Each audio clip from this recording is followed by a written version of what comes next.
Welcome to కమ్మటి అమ్మ వంటకండి. ఈరోజు ఒక్క చుక్క నీళ్ళు వేయకోకుండా చికెన్ ఫ్రై ఎలా చేయాలో చూపిస్తాను. ఫస్ట్ నుండి చివరి వరకు చూసేయండి, అలా అయితేనే మా వీడియోలు మీకు అర్థమవుతాయండి. అలాగే మీరు ఫస్ట్ టైం మా ఛానల్ చూస్తున్నట్లయితే తప్పకుండా సబ్స్క్రైబ్ చేసుకోండి, అలా అయితే మేము పెట్టే ప్రతి వీడియో లేటెస్ట్ మీకు వస్తుందండి. అలాగే షేర్ చేయండి, అలా లైక్ చేయండి, కామెంట్ సెక్షన్లో కామెంట్ చేయండి. ఎలా చేయాలో చూసేద్దాం రండి. స్టవ్ ముట్టించేసుకుందామండి. కొంచెం మనం చికెన్ ఫ్రై కాబట్టి కొంచెం మందం గిన్నె పెట్టుకోండి. ఎప్పుడన్నా కానీ ఒక 5-6 స్పూన్లు ఆయిల్ వేసుకునే చూడండి. ఇక్కడ మనకు ఆయిల్ కొంచెం ఎక్కువే పడుతుందండి. అలాగే సాజీరా అండి, అలాగే పొడవుగా కట్ చేసుకొని పెద్ద ఉల్లిపాయ ఒక గుట్టలా వేసినానండి. చిన్నవి అయితే 2 వేసుకోండి. అలాగే 2 పచ్చిమిర్చి జొంబగా కట్ చేసి వేసినానండి. ఇవి కొంచెం మగ్గిద్దాము. అలాగే కరివేపాకు, నేను చికెన్కి సరిపడా ఇప్పుడే ఉప్పు వేసేసినానండి. మనకు ఉల్లిపాయలు వేగుతాయి, అలాగే మనకి చికెన్ కానీ సరిపోతుంది. అలాగే పసుపు అండి, ఒకసారి కలిపి చికెన్ వేసుకుందాము. మనం కడిగి పెట్టుకున్న చికెన్ అండి, చికెన్ వేసి అంత ఒకసారి కలిపేద్దాము.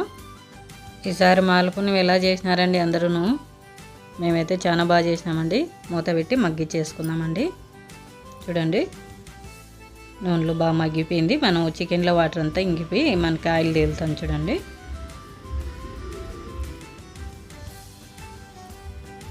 అల్లము వెల్లుల్లి పేస్ట్ అండి, అలాగే కొత్తిమీర పేస్ట్ అండి, అంతా కలిపి మళ్ళీ ఒకసారి మూత పెట్టుకుందామండి. ఇవన్నీ ముక్కలకు పడితేనే బాగా టేస్టీగా వస్తుంది. మూత మాటు కంపల్సరీగా పెట్టుకోండి, అప్పుడే చికెన్ సాఫ్ట్గా ఉంటుంది. అలాగే ఫ్రై అయినా చాలా సాఫ్ట్గా ఉంటుందండి. చూడండి, మూత పెట్టి మగ్గిచ్చేసుకున్నాం కదా. కారం అండి, నేను 2 స్పూన్లు కారం వేసినాను. 1 స్పూన్ ధనియాల పొడి అండి. ఇది గరం మసాలా అండి, చికెన్ గరం మసాలా కొంచెం వేసి కలిపి అంతా మూత పెట్టేసుకున్నాము. మరొకసారి ఫ్రై కదా, కొంచెం కారం పడితేనే టేస్ట్ బాగుంటుందండి. చూడండి, మగ్గిపోయింది. కొంచెం కొత్తిమీర కానీ వేసేసుకుందాం ఒకసారి కలిపి. కొంచెం అడగంటుతుంటుందండి. ఇప్పుడు మనం వాటర్ వేయకుండా ఫ్రై చేసినాం కదా, అప్పుడు కలుపుకుంటా మూత పెట్టుకుంటానండి. ఒక్కసారి మూత పెట్టుకున్నామండి. కొత్తిమీర ఫ్లేవర్ కానీ బాగా పడుతుంది చికెన్కి. చూడండి, మనకి చికెన్ ఫ్రై రెడీ అయిపోయింది. ఒక్క సుక్కు వాటర్ వేయకుండా చికెన్ ఫ్రై చాలా బాగా వచ్చింది. చూడండి, ఒక బౌల్లోకి తీసేసుకున్నాము. అలాగే నా ఛానల్ సబ్స్క్రైబ్ చేసుకుంటున్న వాళ్ళందరికీ థ్యాంక్ యూ వెరీ మచ్ అండి. అలాగే మీ ఫ్రెండ్స్కి కానీ తెలిసిన వాళ్ళకి కానీ ఈ వీడియో షేర్ చేయండి, తప్పకుండా లైక్ చేయండి.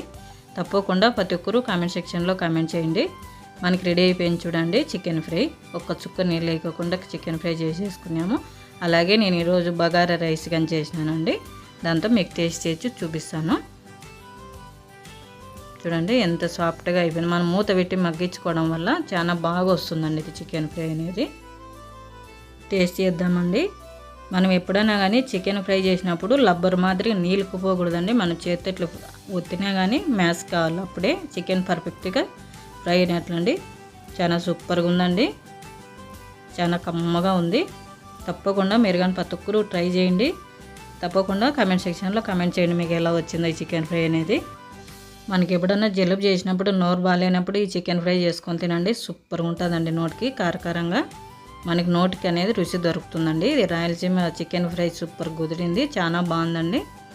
బగారా రైస్, వేడివేడి బగారా రైస్తో తింటే చాలా అద్భుతంగా ఉందండి. తప్పకుండా మిస్ కాకుండా ప్రతి ఒక్కరు చేసుకోండి, ప్రతి ఒక్కరు లైక్ చేయండి, తప్పకుండా ఈ వీడియో షేర్ చేయండి. థ్యాంక్ యూ వెరీ మచ్ అండి. నా వీడియో చూసిన వాళ్ళు ప్రతి ఒక్కరికి